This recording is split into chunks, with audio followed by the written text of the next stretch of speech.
समस्त भाई भौणी मानंकु जय मसीह की। भाई भगत सिंह को द्वारा रचित दैनिक अध्ययन पुस्तक परमेश्वर रहस्य बांटंतुर ओडिया अनुवाद नवेम्बर मासर विषय अध्ययन लवण संदेशर रहस्य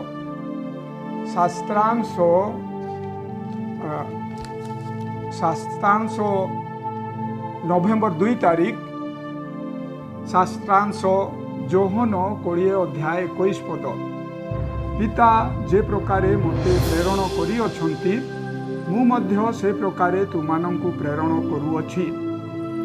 लवण बिना भोजन जेपरि सेहीपरि ख्रीष्टंक बिना ए जीवन अटे।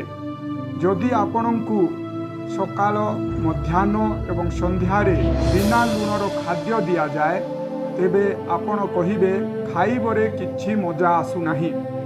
सेही प्रकारे ख्रीष्टंक बिना ए जीवन रे कोनोसी मजा नाही।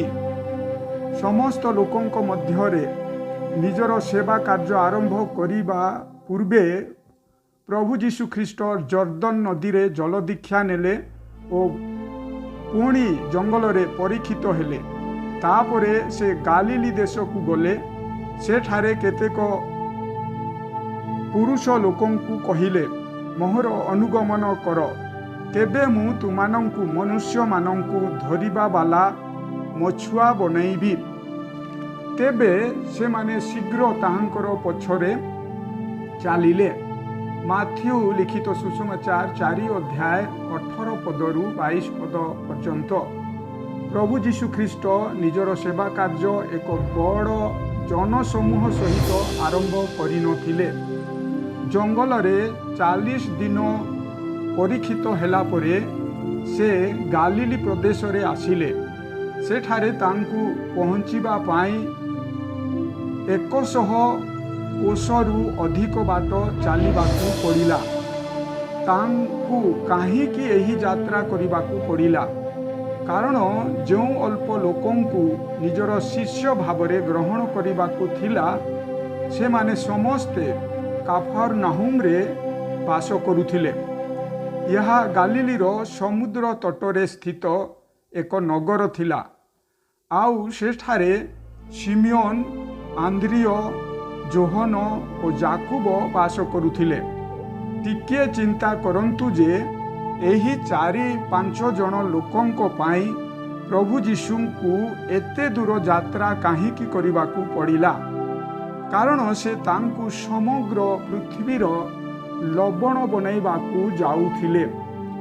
प्रभु एही पुरुष मानंकु निजर शिष्य बनैबा परे से मानंकु सेठारे थिबा आराधना गृह रे शिक्षा देबाकू लागिले। पुणी तांको निकटरे जनसमूह आसिले।